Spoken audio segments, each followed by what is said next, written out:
Sign up to the SBR Network and use your free daily bet points to earn real-world prizes. Click on the page and start winning now.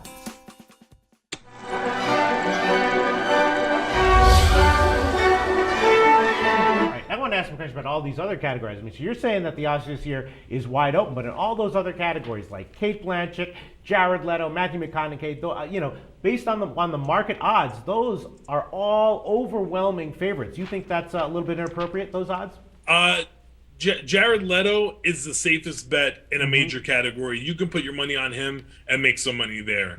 Cate Blanchett, I feel is very safe, but there has been controversy surrounding the whole Woody Allen thing that some people may feel that may have diminished or taken away some votes at the key time when ballots were in voters' hands.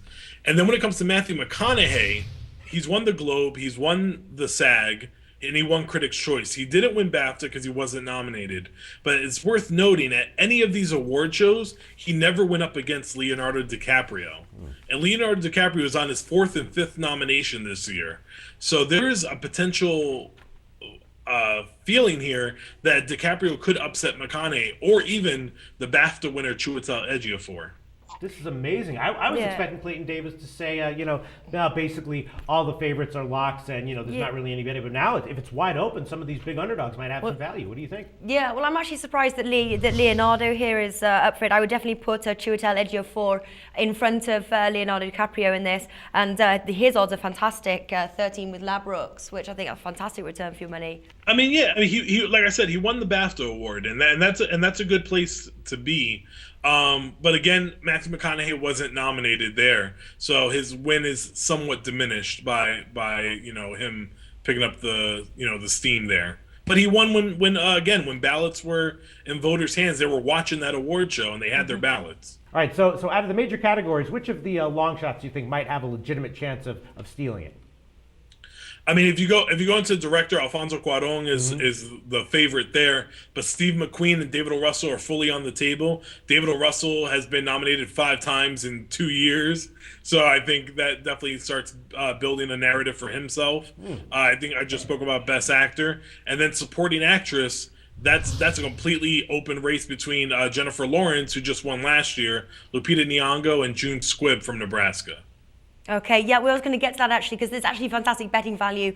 We've got like 1.73 with Stanbet for Lupita Nyong'o, and then we've got Jennifer Lawrence, 2.25 with William Hill. Who are you going for? Who would you put your money on this bet? All right, I have to separate my feelings from what I actually think is going to happen, and it's really been hard to do that this season because them two have actually split the precursor awards. Lupita won SAG and Critics' Choice, and Jennifer Lawrence won BAFTA and the Golden Globe. But Jennifer Lawrence just won last year, so that may give some voters pause into voting for her once again. So actually, I'm going with Lupita Nyong'o. That's exactly I don't think you go 12 Years a Slave without picking Lupita.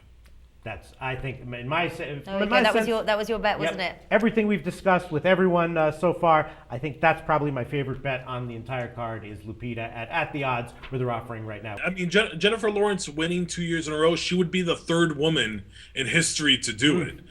Louise Rayner and Katharine Hepburn did it. I think she would be like the 8th overall. So it doesn't happen too often. So her winning 2 years in a row would be a big feat. She would also be the youngest person to have 2 Oscars.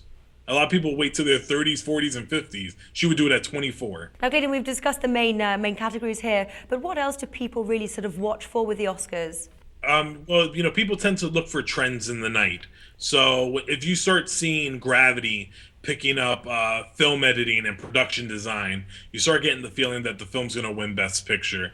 If you see 12 Years losing adapted screenplay, a category that really, was tailor-made for it, then, you start getting the feeling, okay, maybe 12 Years a Slave isn't going to go all the way. So everyone's going to be looking at key components all throughout the night. I mean, even anything down to production design and costume design, which are favorited to go to The Great Gatsby. If you see a Best Picture winner pick up any 2 of those prizes, then you'll start getting a good feeling, okay, maybe they are going to go all the way. So people are going to be watching with their heads glued to the TV from minute 1 to the last second. Wow, that sounds like live betting for the Oscars. I know. Does that exist? But isn't it? Yeah. Well, I mean, that's basically what it is, essentially live betting. But isn't it that if you see, one of the big pictures that's nominated for Best Picture winning a lot of those awards, isn't it then that you might want to think that they're not going to win Best Picture because when they don't vote for a movie like that for Best Picture, then they like to give them all those other lesser awards, or is that not the case?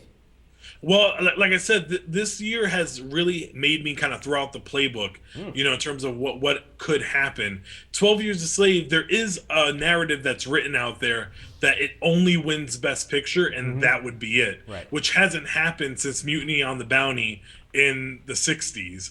So this would be unprecedented. It would be huge. There's a narrative for American Hustle that has 10 nominations to go home empty-handed, making it the second most nominated film in history to go home with nothing.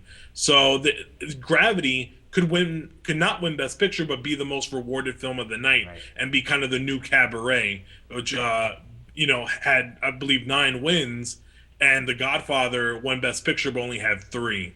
So like I said, there's so many different directions that this could go, and I'm really excited because actually I like that I'm so uncertain. I'm usually pretty cocky and confident around this time of the year, and I don't have that this year. Okay, so clearly it's very open-ended then, but money to be made, I suppose, because the odds reflect that. Sure, what an exciting Oscars year. And another great way to bet the Oscars is you can bet, like he was alluding to there, on how many Oscars, each picture will win. So maybe, American Hustle on the under, whatever the odds are, or Gravity on the over might be great value bets as well. Yeah, and I actually think American Hustle, I don't think they're going to walk away with many, if not any. What are your thoughts?